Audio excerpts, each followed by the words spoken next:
चलो तो एक बार फिर से जय हिंद सभी को। चलो अभी मैं आज किसका यूज बताने वाला हूँ आपको, इट का प्रयोग बताने वाला हूँ। इसको बड़े ध्यान से समझेंगे आप, ठीक है, वरना आपके दिमाग से निकल गया तो फिर निकल ही जाएगा ये, ठीक है। हाँ एक बार स्क्रीन पर दिया है, जरा इसको एक बार पढ़ने की कोशिश करें।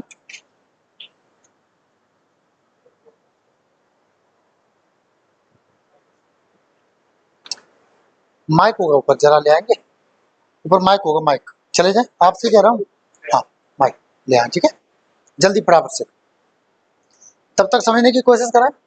देखो इट, इट का देखो एक तो मीनिंग आपने पढ़ा होगा, जो इट है उसका क्या होता है, यह पढ़ा है, ठीक है। लेकिन एक जगह इसका कोई मतलब नहीं होता है, ठीक है। कब नहीं होता है, जब ये इंट्रोडक्टरी सब्जेक्ट की तरह कार्य करता है। किसकी तरह, इंट्रोडक्टरी सब्जेक्ट की तरह। अब ये क्या होता है, ये सब्जेक्ट को इंट्रोड्यूस कराता है, ठीक है, थैंक यू। ये क्या करता है, सब्जेक्ट को इंट्रोड्यूस कराता है, यानी सब्जेक्ट का परिचय देता है, ठीक है। तो वहां पर इसका कोई अर्थ नहीं होता है, ठीक है। एक मिनट,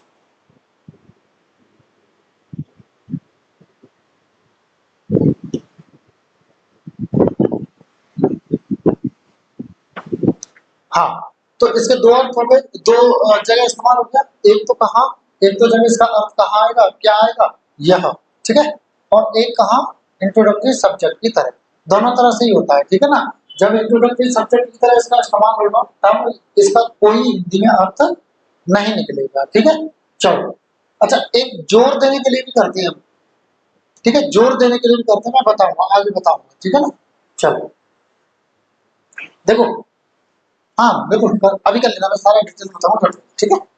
देखो क्या लिखा है नोट करके, इट्स, इट्स यानी इसका हिंदी में क्या होता है, इसका, इसका, इसका जो प्रयोग होता है वो हम सिर्फ किसकी तरह करते हैं, एडजेक्टिव की तरह करते हैं। कौन सा, पजेसिव एडजेक्टिव, मैंने कल टेक्निक बताई थी आपको, ठीक है, न कि पजेसिव प्रोनाउन की तरह। पजेसिव प्रोनाउन की तरह इट्स का प्रयोग नहीं होता। इट का सब्जेक्ट क्या होता है, सब्जेक्टिव बेस, इट बताया था। ऑब्जेक्टिव बेस क्या बताया था, इट। और पजेसिव एडजेक्टिव क्या था, इट्स। और पजेसिव प्रोनाउन कुछ नहीं था, ऐसा बताया था, मैंने कल बताया था, ठीक है। तो वही ये बात जो कही जा रही है कि इट का जो प्रयोग है ना, इट्स की तरह पजेसिव एडजेक्टिव होता है वो, न कि प्रोनाउन, ठीक है। प्रोनाउन की तरह इसका इस्तेमाल नहीं करते हैं, पजेसिव प्रोनाउन की तरह, ठीक है। चलो अब देखो इसका नंबर 1 जो रियूल है उसको जरा पढ़ लो, मैं फिर आपको आपकी भाषा में बताऊंगा, ठीक है। देखो जरा पढ़ो इसको स्क्रीन पर, देखो जरा लो, जो मैं समझाता हूँ आपको। देखो बड़े ध्यान से समझने की कोशिश करनी, ठीक है। मैं आपको आपने पढ़ लिया इसको, मैं आपको जो आपकी भाषा में बताता हूँ। समय की बात हो, मौसम की बात हो, हवा की बात हो, दूरी की बात हो, या फिर कोई अन्य प्राकृतिक घटना की बात हो, तो वहां पर इट का प्रयोग करते हैं, वो भी इंट्रोडक्टरी सब्जेक्ट की तरह, यानी इसका कोई अर्थ वहां पर नहीं निकलेगा, ठीक है।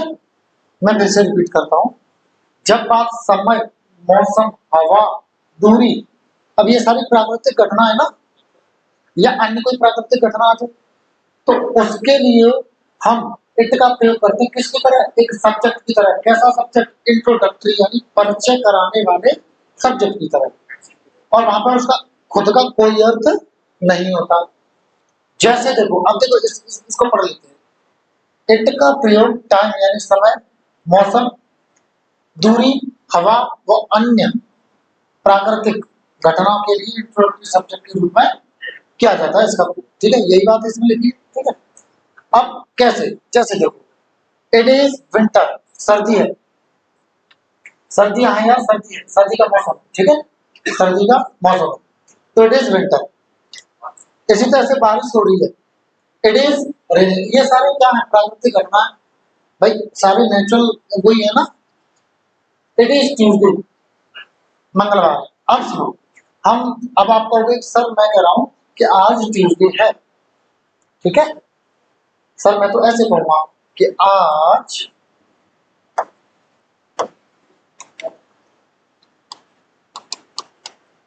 क्या है? मंगलवार है। ठीक है। अब सर मैं तो इसको ऐसे ट्रांसलेट करूंगा, शब्द मतलब वर्ड टू वर्ड इसको मैं ट्रांसलेट करूंगा। ठीक है। तो आज का क्या होगा? टुडे, अब, इज, अब, ट्यूसडे। आप ऐसे बना दोगे जनरली। सर इसमें क्या कमी है? ये भी तो सही है, पर जरा इसका सेंस देखिए जरा, जो इंग्लिश आपने बनाई उसका क्या मतलब है। ये तो कुछ इसी तरह से हो गया, राम ही श्याम है, या गंगाधर ही शक्तिमान गंगाधर ही शक्तिमान है ना, या राम ही श्याम है। इसका मतलब ये दोनों कैसे हो गए? एक हो गए भाई। इसी तरह से बात होगी ना। अब इसको देखो जरा, टुडे इज ट्यूसडे, यानी आज ही क्या है? मंगलवार। मंगलवार बोले तो आज, और आज बोले तो मंगलवार। राम बोले तो श्याम, श्याम बोले तो राम। ये कुछ ऐसा अर्थ दे रहा है।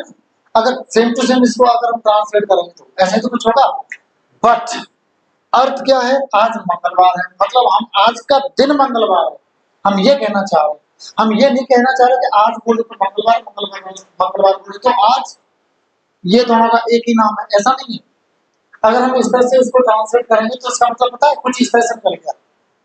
जैसे आज का नाम रखे हमने राम, और इसका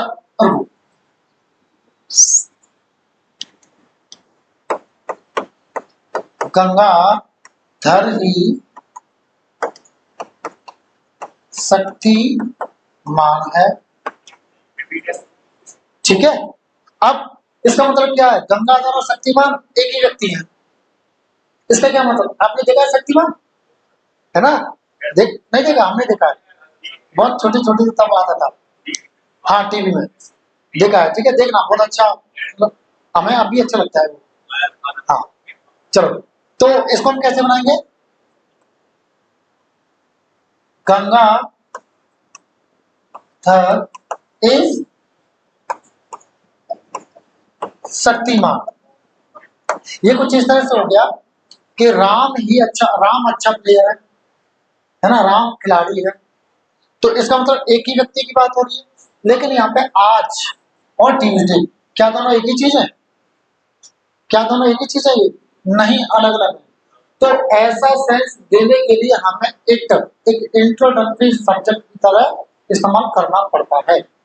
तो इसका जो शुद्ध जो ट्रांसलेशन होगा वो क्या होगा? It is Tuesday. ठीक है, ऐसे। ठीक है, समझ गए ना? तो इस वजह से हम जो इसका प्रयोग ऐसे कहीं जगह नहीं लगाते हैं। दूसरा देखो, बारिश हो रही है,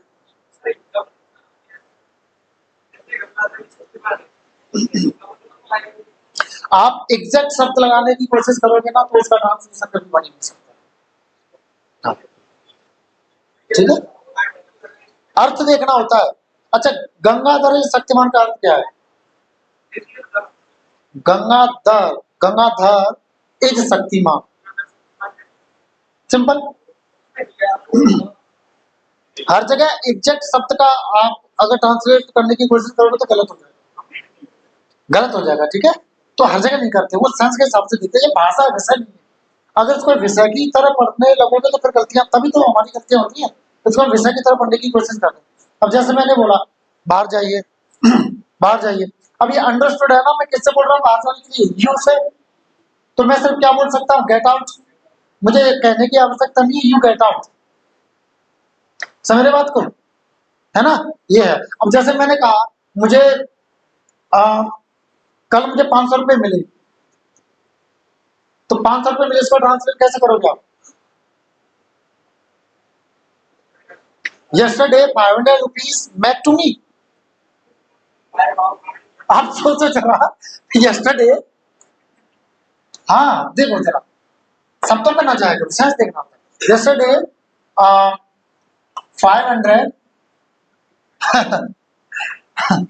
रुपीज मेट टू मी। अब कुछ इसी तरह से हो रहा है ना, कल मुझे 500 रुपए मिले। अरे भाई कुछ ऐसा ही तो हो रहा है, लेकिन गलत हो गया। अब कुछ सेंस देखना पड़ेगा ना।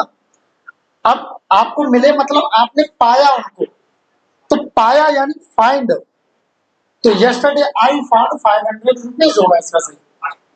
हाँ, yesterday क्या होगा इसका सही? yesterday I found, yes, 500 rupees। अब पानी चाहिए, अब आपको वाटर शुड लगा दोगे। आप खुद सोचो, वाटर वांट लगा दोगे। वाटर नीड लगा दो, नीड्स लगा दोगे, वाटर वांट्स लगा दो। आप खुद सोचो, शब्द के शब्द से चलो मैं लिख देता हूँ। पानी चाहिए, ठीक है, पानी चाहिए। अब जरा इसका वर्ड टू वर्ड ट्रांसलेट करने की कोशिश करते हैं, ठीक है। तो इसका या तो आप कैसे कहोगे, वाटर आपका शुड, आगे छोड़ना पड़ेगा। दूसरा, वाटर वांट्स, वांट यानी भी चाहना। अब अगला, water needs, requires, it is ऐसे कर दोगे। इसका मतलब तो ये हो गया कि पानी को करना चाहिए, क्या करना चाहिए पता नहीं, पहले वाली का। अब इसका मतलब क्या है, पानी चाहता है, क्या चाहता है। अब इसका पानी को चाहिए या पानी चाहता है, कुछ ऐसा ना। शब्दों का अगर ट्रांसलेट करोगे, बिल्कुल शब्द वर्ड टू वर्ड ट्रांसलेट करोगे तो गलत हो जाएगा ना। तो इसलिए मैं कहता हूँ ये भाषा नहीं, ये विषय नहीं है, ये भाषा है। तो भाषा को अंडरस्टैंडिंग के हिसाब से करना पड़ेगा। आप हर जगह रूल्स नहीं लगा सकते। अगर रूल लगाने की हर जगह कोशिश करोगे तो गलत। भाई पानी चाहिए,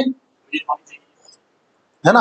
हाँ हाँ, देखो और भी बहुत बहुत सारी चीजें हैं जहां पता है क्या है, हम उसको एक्टिव में ट्रांसलेट करने की कोशिश करते हैं, बट एक्चुअल में वो पैसे में होता है, ठीक है। वो पैसे में बनना चाहिए, क्योंकि करने वाला कोई और होता है, सब्जेक्ट कोई और दिख रहा होता है लेकिन करने वाला कोई और होता है उसको, ठीक है। अब सुनो, यहाँ आप जो है अपना क्या लगाएंगे, कॉमन सेंस लगाइए। कॉमन सेंस लगाना क्या होना चाहिए, इसका मतलब क्या बन रहा है, ये देखिए जरा, बताइए। पानी चाहिए मतलब किसी को चाहिए, उसको पानी चाहिए तो he needs water, he wants water. या इनको चाहिए सी वांट्स, मुझे चाहिए आई वांट, हमें चाहिए वी वांट, उन्हें चाहिए दे वांट या दे नीड। समझ रहे हो, कुछ इस तरह से बनेगा इसका ट्रांसलेशन। तो इसी वजह से मैं कहता हूं कि कभी भी शब्द के हिसाब से आप नहीं चल सकते, ठीक है। अब जैसे मैंने एक और लिख देता हूं, ठीक है। मुझे एक किताब चाहिए, ठीक है। दूसरा लिखा मैंने, तो मैं सही से पढ़ना चाहिए। जरा ट्रांसलेट करेंगे, नीचे वाले को करें पहले, जरा नीचे वाले को ट्रांसलेट करना, करिए। हाँ, है ना, यही होगा। You should, very good, study properly, है ना। शुड क्योंकि चाहिए, है ना, ऐसा ही। अच्छा, अब ऊपर वाले का और फिर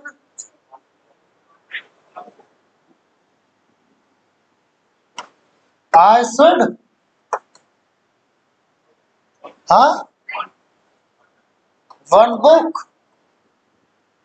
ऐसा। हाँ, गलत हो गया ना।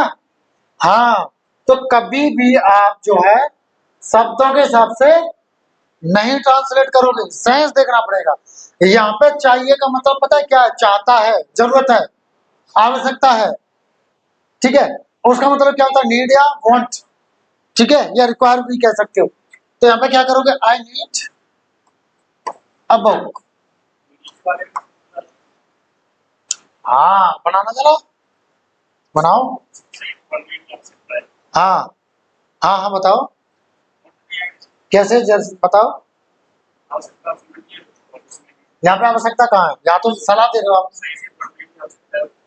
देखो, आवश्यकता आप जनरल बात करो किसी और से, तुम्हें पढ़ने की आवश्यकता है, ये तुम कह रहे हो। लेकिन अगर डायरेक्ट आप सुझाव दे रहे हो, सुझाव दोगे तो आप शुड से लगाओगे, जोरदार अगर आप सलाह दोगे तो मस्त लगा दोगे, मोरल अगर आप एडवाइस दे रहे हो तो आप और टू लगा दोगे, ठीक है। हाँ बोलो। मुझे तो वहां पे भी शुड आएगा, आई शुड, आई मस्ट, क्यों लगाओगे? मैं पढ़ना चाहता हूं तब लगा दोगे, और तुम्हें आवश्यकता है, यू नीड, अब किसकी, ढंग से पढ़ने की, टू स्टडी प्रॉपरली, तब लगा दोगे ऐसे, ठीक है, ऐसे करोगी।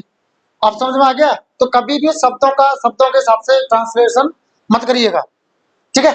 चलो आगे आ जाओ, देखो जरा एग्जाम्पल से समझ में आ गए थे, आगे बढ़े फिर। चलो अच्छा, ठंडी ठंडी हवा चल रही है, क्या होगा? ठंड लग जाएगी। आराम करो, ठंडी ठंडी हवा में ठंड कहां से लग जाएगी? तो सर्दियों में लग सकती है। ठंडी ठंडी हवा चल रही है, प्राकृतिक घटना, वाक्य कैसा है? कॉन्टिन्यूअस है भाई, टेंस कौन सा है? कॉन्टिन्यूअस है, तो इट इज ब्लो यानी बहना, ब्लोइंग कैसी? ठंडी ठंडी, कोल्ड, ठीक है, ऐसे हो जाए, समझ गए? हाँ, बारिश हो रही है, इट इज, पक्का, रेन इज फॉलिंग, नहीं। देखो सुनो, एक चीज और मैं समझा दूं आपको, बारिश होना, ठीक है, बारिश होना या वर्षा होना, ठीक है। और क्या बोलते हैं बारिश को? बारिश, वर्षा, बरसात,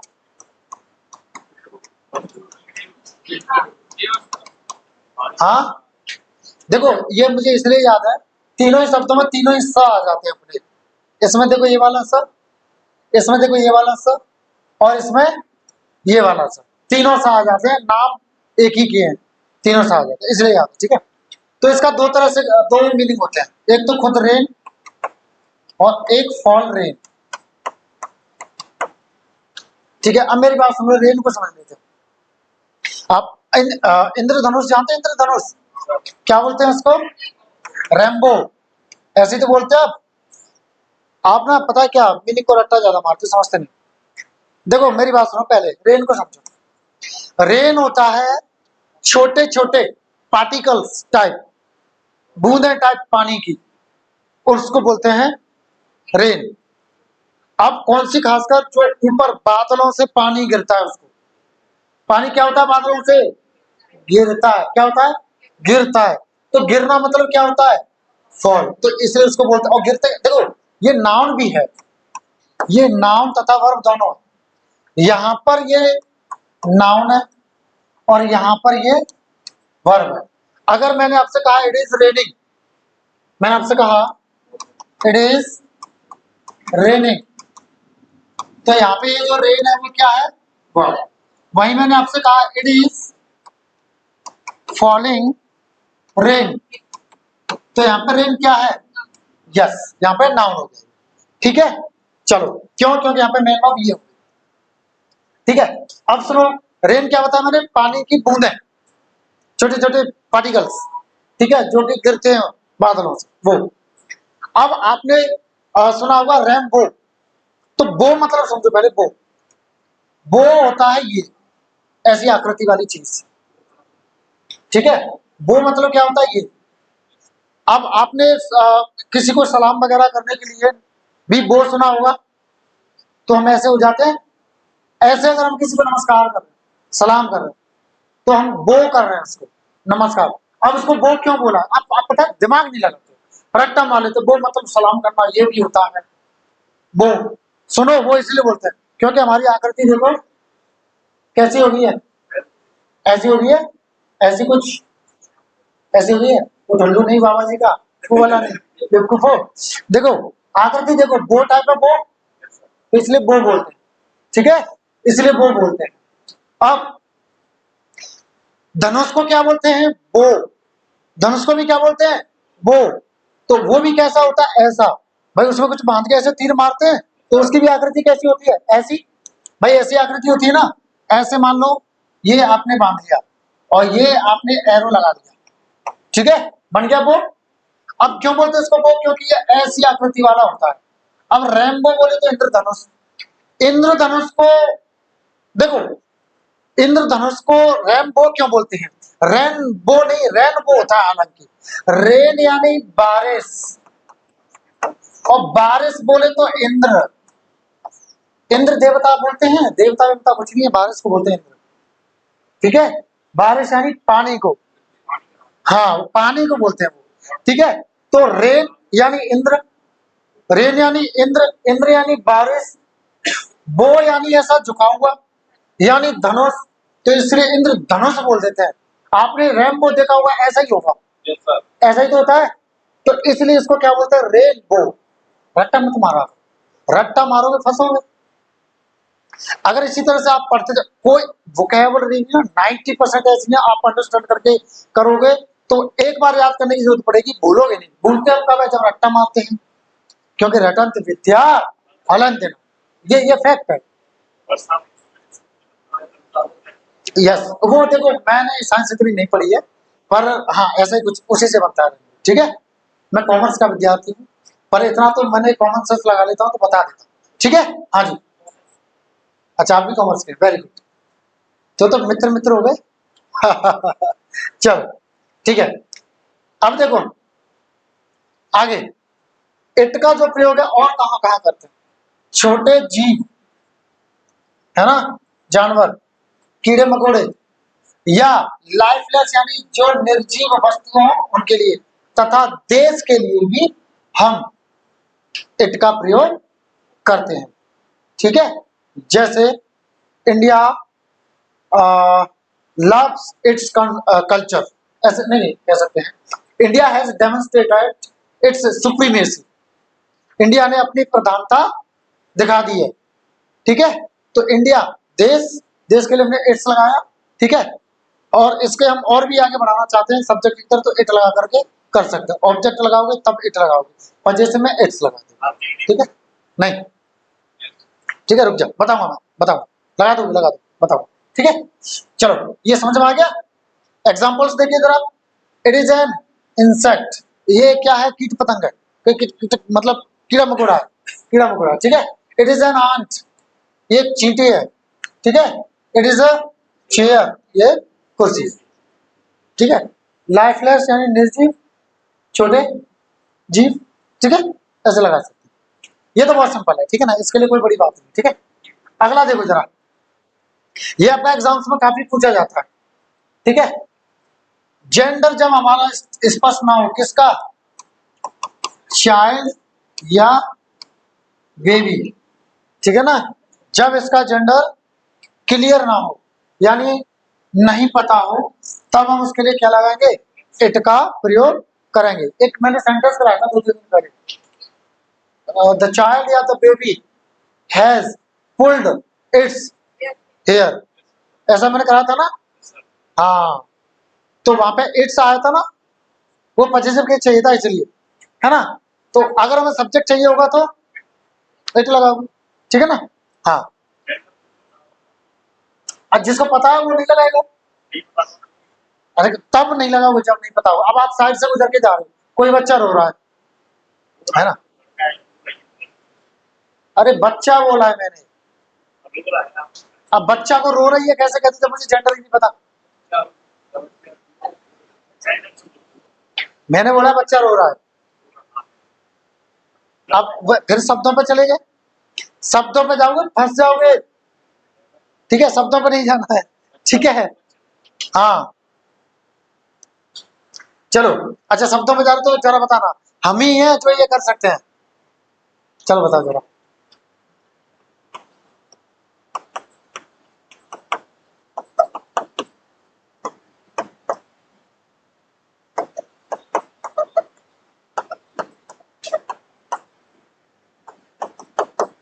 हैं, हैं सर, हैं बोले तो आर लगाना जरा। हर जगह शब्दों पे नहीं जाना चाहिए, हर जगह शब्दों पे जाओगे तो मात खाओगे। अब यहाँ पे पता क्या लगाओगे? क्या लगाओगे? It is be, it is be लगाओगे। समझ गए? हाँ चलो, तो हर जगह शब्दों पर नहीं जाना, ठीक है। चलो, तो जब बच्चे का जेंडर नहीं पता होगा तब हम क्या लगाते हैं उसके लिए? इट लगा देंगे। एग्जाम्पल देख लो, समझ में आ जाएगा। The child was playing with its toy. बच्चा अपने खिलौने के साथ खेल रहा था या खिलौने से खेल रहा था। अब बच्चे का हमें नहीं पता, ठीक है ना। चलो, तो इट्स लगा दिया, ठीक है। अगला, the baby was crying because.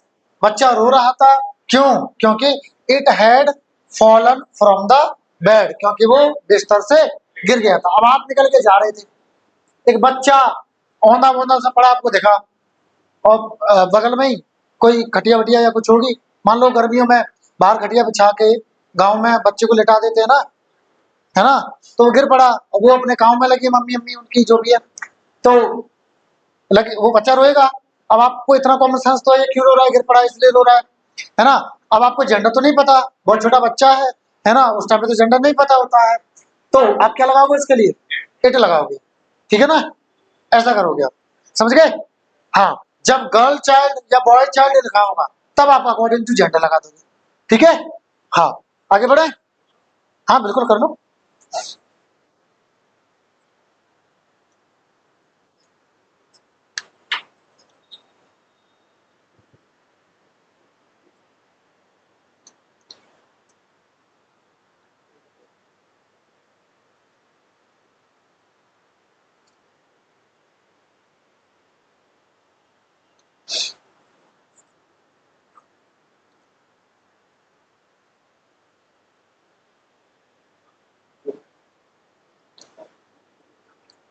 Done, बढ़े आगे।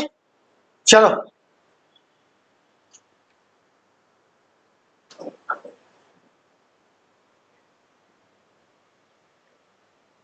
अब देखो, नाउन की क्लास 3 का इसी में करा देते हैं, ठीक है।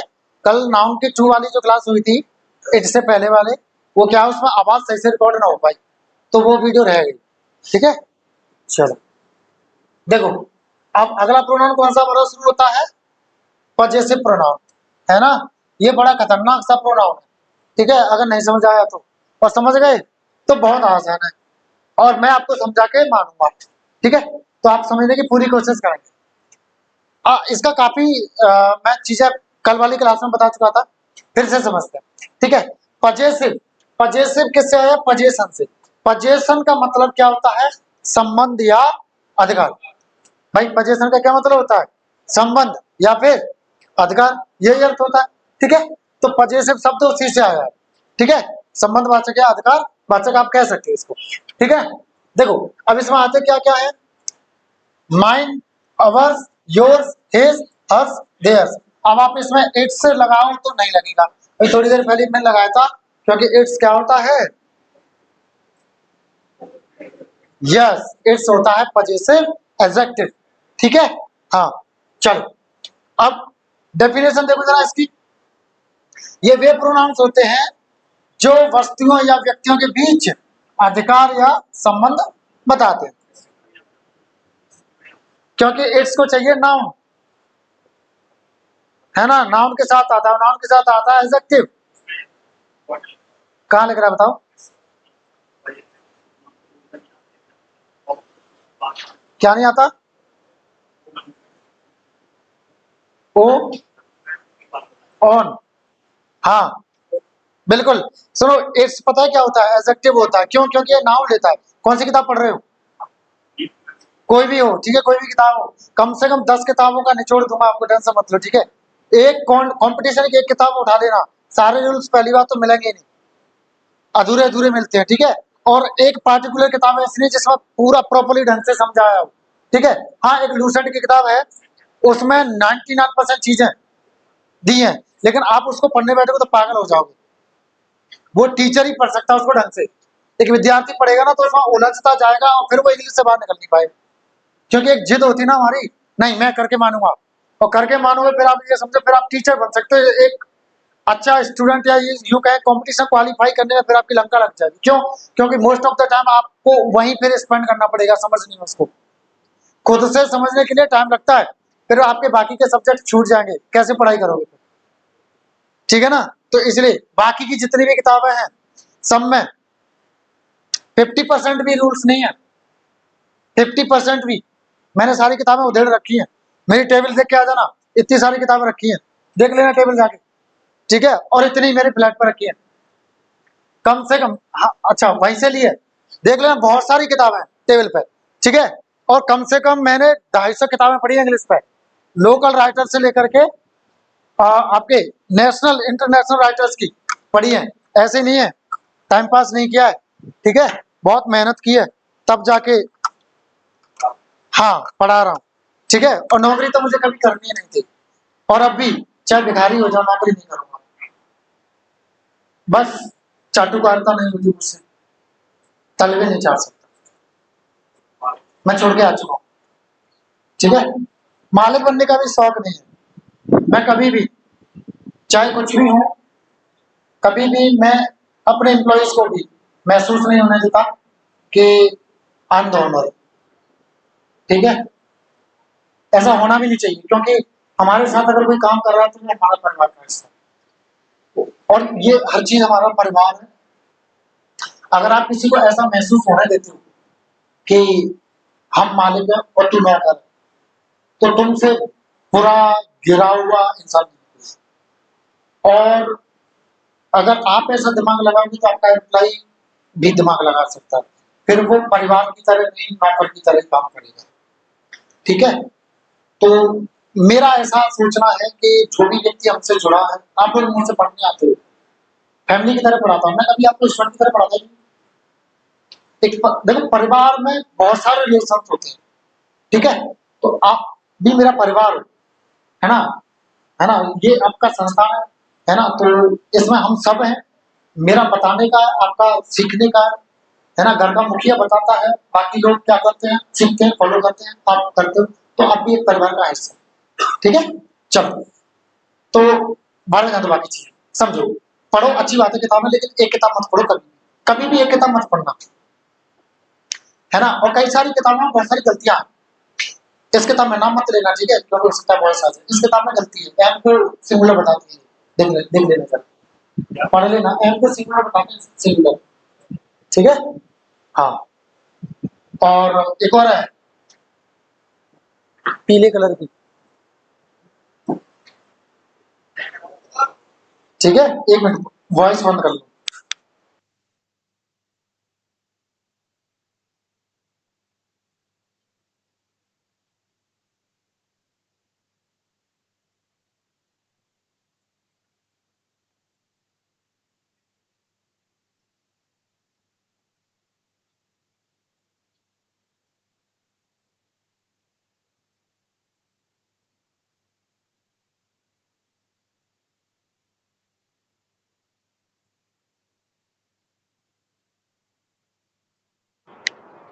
जो है फाइनाइट वर्ब वो होती है जो सब्जेक्ट के अनुसार बदलती है। अब उस किताब में लिखा क्या है कि नॉन फाइनाइट वर्ब टेंस के हिसाब से बदलती है, तो वो जैसे कैन कोड मेमाइट है, मॉडल्स हैं, तो ये क्या है सब्जेक्ट के अनुसार नहीं बदलती, ये टेंस के अनुसार बदल जाती है, कैन का कोड हो जाता है, ये का माइट हो जाता है, टेंस के अनुसार बदलती है। तो मेरे से ये कहा नहीं देखो सब्जेक्ट के अनुसार कहाँ बदल, तो मैंने कहा सब देखो टेंस के हिसाब से तो बदलती है। तो फाइनाइट वर्ब कौन सी होती है, जो सब्जेक्ट तथा टेंस दोनों के अनुसार, मतलब दोनों में से किसी ना किसी के अनुसार बदल जाए, वो कौन सी वर्ब होती है, फाइनाइट वर्ब होती है, ठीक है। नॉन फाइनाइट जो किसी के भी अनुसार ना बदले वो होती है, ठीक है। चलो बाद में जाते हैं, आगे देखते हैं। हाँ, अब सुनो, ये क्या है, आपने मैंने भी बताया था आपको कल, मैं फिर से बता देता हूँ, पजेसिव प्रोनाउन वाक्य में सब्जेक्ट और ऑब्जेक्ट की तरह भी इस्तेमाल हो जाता है, हालांकि वो सब्जेक्ट होता नहीं है, मैंने कल आपको बताया भी था, है ना। जैसे मैंने एग्जाम्पल दिया आपको, mind is a beautiful house, मेरा एक सुंदर घर है ना, है ना, मेरे पे एक क्या है, एक सुंदर घर है। तो देखो पहले तो फॉर्मूला समझो, पजेसिव प्रोनाउन पता है क्या होता है, इक्वल होता है किसके, possessive adjective plus noun, noun कौन सा, गिवन इन द सेंटेंस, ठीक है, गिवन इन द सेंटेंस, जिसके लिए ये आता है उसी के लिए। अब जैसे यहाँ पे देखो, माइंड क्या है, पजेसिव प्रोनाउन है, अब इसका जरा ये फॉर्मूला लगाने की कोशिश करिए। पजेसिव एडजेक्टिव, देखो माइन का पजेसिव एडजेक्टिव होता है माई, अवर का अवर्स का होता है अवर, योर्स का होता है योर, हिज का होता है हिज, हर्स का होता है हर, ठीक है, देयर्स का होता है देयर, और इट्स अपने आप में अलग होता है, ठीक है, इट्स, ठीक है, ये पजेसिव एडजेक्टिव्स है। क्या लग जाएगा, क्या अलग से कैसे? अभी मैंने आपको क्या बताया था कि पजेसिव प्रोनाउन आपका सब्जेक्ट तथा ऑब्जेक्ट की तरह कार्य करता है, किताबों में लिखा है ऐसा, हालांकि मैं अभी इसको गलत साबित करूंगा, ठीक है, गलत नहीं पर इसमें थोड़ा सा आपको उलझा जरूर सकता हूँ। देखो जरा, सब्जेक्ट ऑब्जेक्ट की तरह होता है, इसमें भी लिखा हुआ है, देख लीजिए, ठीक है, जो आप किताब खोल के बैठे हो इसमें, दुनिया की कोई भी किताब लेके आ जाना यार, टेंशन मत लो, आपको हर चीज का जवाब मिलेगा, वो भी कॉन्सेप्ट के साथ और रट्टा के साथ में, कोई भी किताब लेके आ जाना, ठीक है। और वोकैब की बात है तो वोकैब को लाख में हंस सकता है कोई भी, बट कॉन्सेप्ट लेके आ जाना दुनिया की किसी भी किताब का, बचेगा नहीं, ठीक है, उसको आप तो रट्टा मार के लेके आओगे, मैं उसकी जड़ बता दूंगा आपको कि ये ऐसे है इसलिए है, ठीक है, तो परेशान नहीं होना किसी भी चीज को लेकर। देखो अब सुनो, किताबों में लिखा है पजेसिव प्रोनाउन जो है सब्जेक्ट तथा ऑब्जेक्ट की तरह इस्तेमाल हो जाता है, बट नहीं, ऐसा नहीं है, मैंने कल भी समझाया था, थोड़ा सा मैं आज भी समझाने की कोशिश करता हूँ, लेकिन पहले इसको समझो। Mine is a beautiful house का मतलब क्या है, माइन पजेसिव प्रोनाउन बराबर पजेसिव एडजेक्टिव, माइन का पजेसिव एडजेक्टिव क्या होता है, माई, तो लिख दो माई। अब नाउन, नाउन कौन सा है, हाउस, तो लिख दो हाउस। अब is a beautiful house, short में लिख दिया है, ठीक है। अब मेरी बात सुनो, चलो मैं लिख देता हूँ, ठीक है, हाउस को पूरा लिख देता हूँ।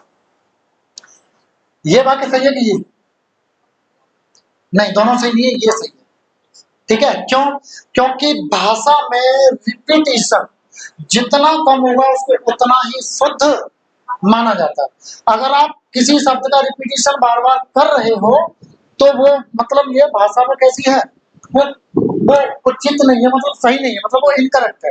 अब एक चीज बताओ मुझे, प्रोनाउन का यूज हम क्यों करते हैं, to stop the repetition of a noun, इसलिए तो करते हैं, टू स्टॉप या टू अवॉइड द रिपीटिशन, है ना, इसीलिए तो करते हैं।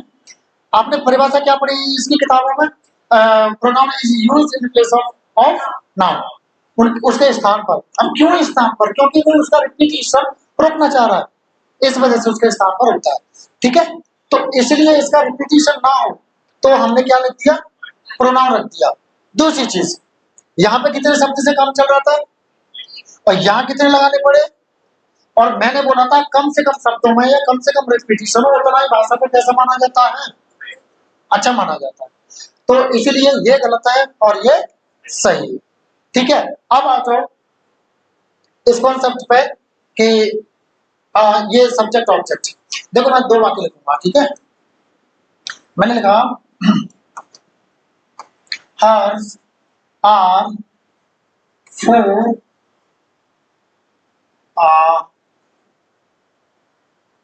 कॉस्टली फोन्स, ठीक है। दूसरा लिखा मैंने hers is a big house, ठीक है, एक बार क्यों लिख देता हूं मैं, this house is hers, HERS, hers। देखो यहां पर ये क्या है, सब्जेक्ट, यहां पर भी क्या है, सब्जेक्ट, यहां पर ये क्या है, ऑब्जेक्ट। अब बाकी में दोनों ये सब्जेक्ट ऑब्जेक्ट की तरह इस्तेमाल हो गए। चलो अब इसको जरा समझते हैं, ठीक है। देखो यहां पर हर्ष के बाद में कैसी वर्ब आई है, प्लूरल, यहां पर हर्ष के बाद में कैसी आई है, सिंगुलर। अब मुझे एक चीज बता दो, जब पजेसिव प्रोनाउन सब्जेक्ट बन सकता है वाक्य का, तो ये भेदभाव क्यों कर रहा है, एक जगह आर ले ली, एक जगह इज ले ली। आप खुद सोचो भाई, राम कहीं पे भी सब्जेक्ट हो वो सिंगुलर ही लेगा, पीपल कहीं पे भी सब्जेक्ट है वो प्लूरल ही लेगा, दे कहीं पे भी सब्जेक्ट है वो प्लूरल ही लेगा, ही कहीं पे भी सब्जेक्ट हो, सी कहीं पे भी सब्जेक्ट वो सिंगुलर ही लेगा। भाई सब्जेक्ट तो वैसा ही रहेगा ना, बदलेगा क्या? उसके बाद आने वाली वर्ब, अगर सिंगुलर है सब्जेक्ट तो सिंगुलर, प्लूरल है तो प्लूरल। अब यहाँ पर देखो, यहाँ पर भी हंस, यहाँ पर भी हंस, लेकिन यहाँ पे प्लूरल ले लिया, यहाँ पे सिंगुलर ले लिया। तो अब मुझे बताइए सब्जेक्ट कैसे हुआ? और किताबें यही कहती है कि सब्जेक्ट होता है। तो सब्जेक्ट ये नहीं है, डायरेक्टली नहीं पर इनडायरेक्टली सब्जेक्ट कौन? क्योंकि वर्ब किसके अनुसार आ रही है? फॉन्ट्स के हिसाब से। फॉन्ट्स कैसा है यहाँ पे? प्लूरल है, इसलिए यहाँ पे वर्ब कैसी लेगी? प्लूरल लेगी। वहीं आ जाओ ये हाउस, हाउस कैसा है आपका? सिंगुलर। तो ये जो वर्ब है कैसी आ गई? सिंगुलर। तो सब्जेक्ट कौन?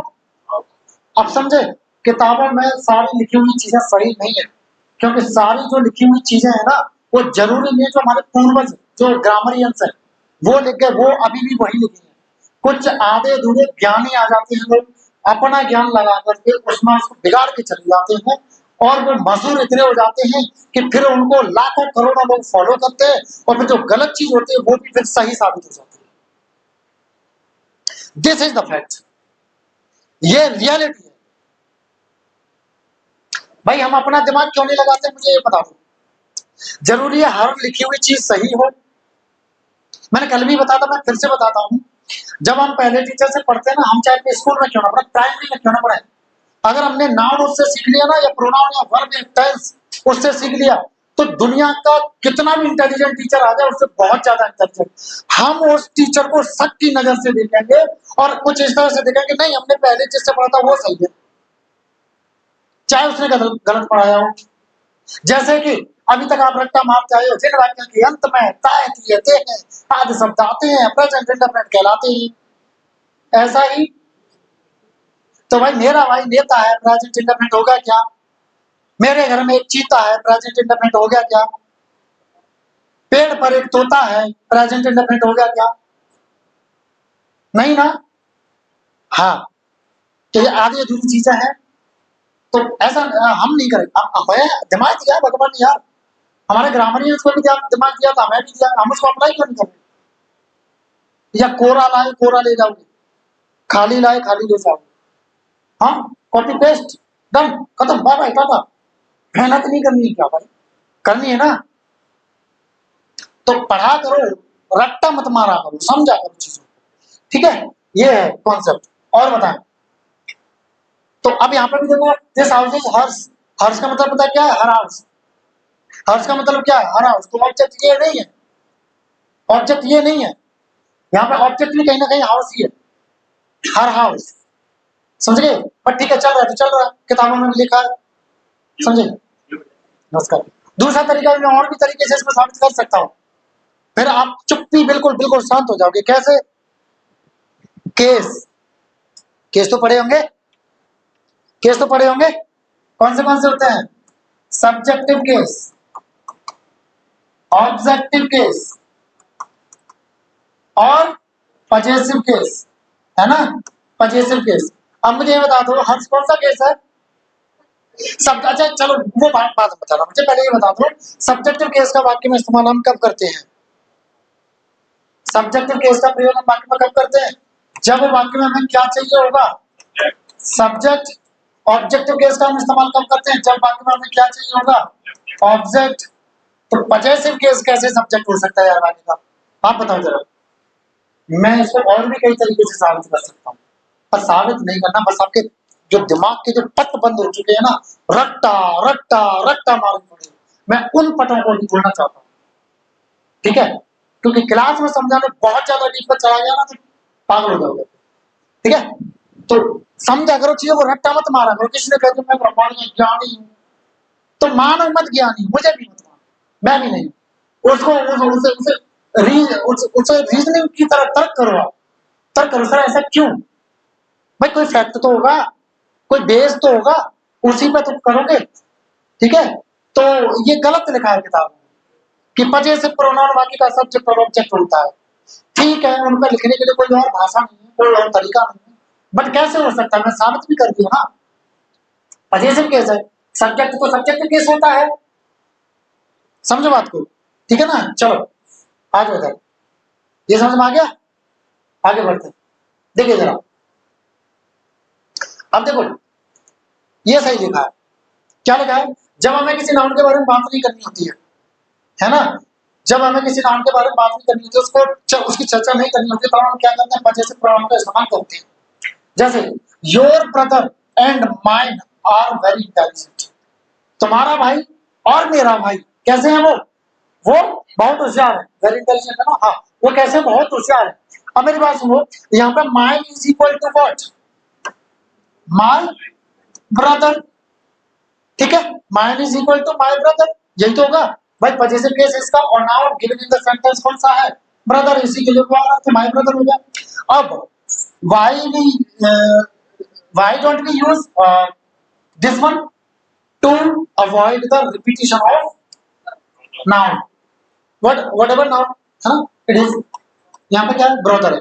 अगर मैं यहाँ पे माय ब्रदर रखूंगा तो दोबारा है ना ब्रदर ब्रदर, समझो बात को, ठीक है ना, तो इसलिए हम किसका प्रयोग करते हैं, इसका करते हैं, यहाँ पे नाउन की हमें चर्चा नहीं करनी होती है। वैसे भी पजेसिव प्रोनाउन ना एक ऐसा प्रोनाउन है जो नाउन को साथ लेके चलता है, नाउन उसमें समाहित होता है। ब्रदर क्या होगा, नाउन या प्रोनाउन, पक्का नाउन होगा, प्रोनाउन तो फिक्स होते हैं। ये मतलब ब्रदर तो नाउन ही होता है ना, ये प्रोनाउन कैसे हो सकता है? आप इसको राम की जगह रख दोगे, श्याम की जगह, आप किसी को इंगित करने के लिए इसको कर दोगे, इससे सवाल पूछ लोगे, इसको इससे इसे रिलेट कर दोगे इससे कुछ को, किसी चीज को, नहीं ना, तो प्रोनाउन नहीं, ठीक है, समझ गए, चलो आ जाओ।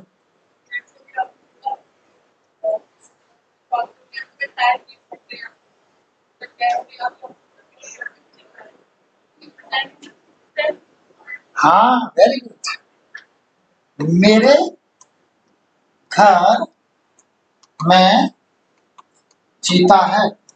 अब इनका सवाल है,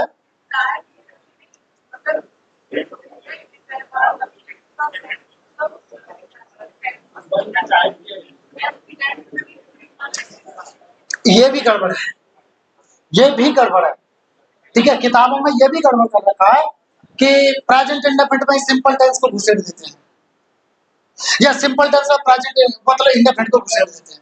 भाई there is a difference between simple and indefinite, yes there is difference, what is the difference sir? Indefinite contains main verb, but simple tense doesn't contain any main verb. It contains only helping verb. That too of continuous verb. Hindi बताता हूँ, indefinite में main verb होगी, simple tense में main verb नहीं होगी, उसमें होगी सिर्फ हेल्पिंग वर्ब, वो भी कंटिन्यूस वर्ब। जो भी टेंस की कंटिन्यूस फॉर्म होगी ना, वो एक सिंपल टेंस उसमें होगी। जैसे मेरे घर में चीता, कोई कार्य हो रहा है क्या? नहीं, तो क्या कहोगे, देयर इज अ चीता इन माय हाउस, ऐसे तो कहोगे देयर इज अ चीता इन माय हाउस। अब यहाँ मेरे घर में चीता रहता है, कोई कार्य हो रहा है क्या, हो रहा है क्या, रहने का, ठीक है, तो वो अलग हो गया, बिल्कुल अलग अलग होते हैं। आपने कॉम्पिटिटिव किताबें पढ़ी, मुझे ऐसा लगता है, हाँ तभी फंसी हुई, अंतर होता है। 4 किताबें हैं, ढंग की 4 से 6 किताबें कॉम्पिटिटिव, अधूरी चीज है, और मैं नाम नहीं बता सकता ना, रिकॉर्ड हो गया फालतू में, किसी ने कॉपीराइट मतलब कोई क्लेम क्लेम कर दिया उस पर, हाँ अभी तो नया नया आया, क्यों मरवाने के चक्कर में वही, हाँ बहुत गालियां पड़ेगी, बहुत, जो टीचर है ना अभी तो उठ रहा हूँ, यही दबा देंगे, ठीक है, बड़े बड़े टीचर बहुत मक्कार होते हैं, सॉरी, उसके लिए आप या तो लूसेंट पढ़ लीजिए, या लोकल राइटर्स होते हैं, छोटे राइटर्स, उनको पढ़ लीजिएगा, ठीक है। भूल गया मैं इसमें क्या क्या पढ़ी है मैंने, बहुत अच्छी है ये भी, पर भूल गया मैं क्या क्या इसमें, है ना, ये इंटरमीडिएट वाली होगी ना। हाँ। मेरी बुक है, अभी एक मेरी बुक है खुद की, उसको एक बार पढ़ लेना, देख लेना, ठीक है, आपको अमेज़न पर मिल जाएगी, ठीक है, नील सर इंग्लिश नाम से सर्च करोगे, ठीक है जी। चलो, तो ये समझ में आ गया, अगला देखें, my mentality and his are quite different, मेरी मानसिकता और उसकी मानसिकता बिल्कुल अलग अलग है, ठीक है, तो यहाँ पे हिज का मतलब क्या है, हिज मेंटालिटी, ठीक है, his equal to what, his mentality, ठीक है, उसकी मानसिकता। बट यहाँ पे हमने सिर्फ अच्छा एक चीज बताओ मुझे, यहाँ पर हिज क्या है?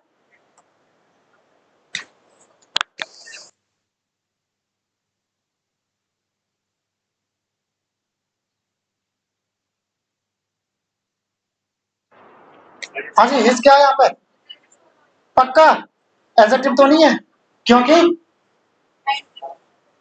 एंड से जुड़ा है इसलिए हाँ, ये कोई बात नहीं है। क्यों? क्योंकि नाउन नहीं आया है। अगर ये होगा तो नाउन देगा। मेंटलिटी क्या है? नाउन है। यहाँ पर हिज क्या हो गया? एडजेक्टिव, और यहाँ पर क्या हो गया? प्रोनाउन। ठीक है, चलो कोई दिक्कत यहाँ तक? पक्का? चलो अब आगे क्या है आपका? रूल नंबर 2 देख लो इसका। ठीक है, नाउन के पहले अगर किसी का प्रयोग करेंगे तो किसका प्रयोग करेंगे? पजेसिव एडजेक्टिव का, ना कि प्रोनाउन का। क्यों? क्योंकि नाउन के बारे में एडजेक्टिव बात करता है, ना कि प्रोनाउन। ठीक है, जैसे मैं कहूं I like his attitude. Attitude क्या है? नाउन। चलो मैं एटीट्यूड की जगह शर्ट लिख देता हूं। ठीक है, अब आपको समझ में आ जाएगा। ठीक है, यही तो बस मैं तभी तो बोल रहा हूं, मारो लगता हूं, मारो लगता हूं। Sir you look smart today, है ना? Sir you look beautiful today, है ना?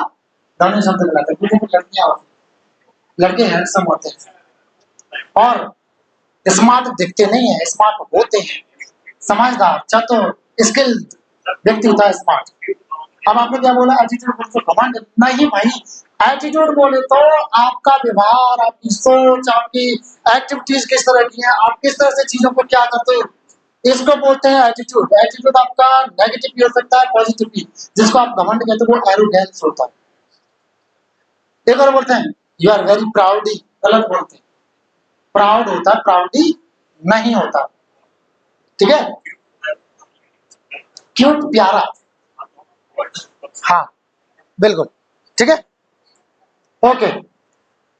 तो यहाँ पे ये क्या है? नाउन है। तो नाउन को मॉडिफाई कौन करता है? एडजेक्टिव। नाउन के बारे में कौन बात करता है? एडजेक्टिव। तो जब एडजेक्टिव बात करेगा तो यहाँ पे ये प्रोनाउन तो नहीं आ सकता। कौन होगा ये? एडजेक्टिव। ठीक है ना? चलो मैंने हर, इसकी जगह हर लिख दिया। ठीक है, अब आप सोचो यहाँ पे हर्ष लगा दो तो नहीं लगेगा। क्यों? क्योंकि हमें चाहिए यहाँ पे एडजेक्टिव, और हर्ष क्या होता है? प्रोनाउन। और चाहिए क्या? एडजेक्टिव, तो ये नहीं आएगा। समझ गए? यही बात है क्या है, पोजीशन एडजेक्टिव का प्रयोग करते हैं नाउन से पहले, न कि प्रोनाउन का। ठीक है, एग्जांपल्स देखिए जरा। Mind mind coaching, mind coaching is developing day by day. Mind coaching, mind mind बोला मैंने, ठीक है। Mind coaching is developing day by day. मेरी कोचिंग दिन ब दिन विकसित हो रही है ना? बताओ जरा, गलत है। क्यों? क्योंकि mine is equal to my plus noun, यानी माई कोचिंग होना चाहिए था। ठीक है, बट यहाँ पे ऑलरेडी कोचिंग यानी कि नाउन दिया है, तो क्या यहाँ पे प्रोनाउन आएगा? नहीं। क्या आएगा? एडजेक्टिव यानी कि माई। ठीक है, सेकंड वाला, अच्छा ये दे रखा है। सेकंड वाला, दिस इज हर्ष बुक। नहीं, हर्ष की जगह क्या हो जाएगा? हर, क्योंकि बुक क्या है? नाउन। कौन बात करेगा? एडजेक्टिव। एडजेक्टिव क्या होता है? हर। हर्ष क्या होता है? प्रोनाउन। तो हर्ष को काट के क्या हो जाएगा? हर हो जाएगा। Is there any problem? Any doubt? No? Sure? Shall we move? Shall we? चलो, तो अभी आपका जो वक्त हो चुका है, कल करें इसको। देखो ये वही दिया, किताबों वाली भाषा। वैसे इसको मैं आपको समझा चुका हूँ, कल और लड़ेंगे इसको लेकर के। ठीक है, चलो। सो टिल देन, जय हिंद सभी को, जय माता दी सभी को। Thank you class.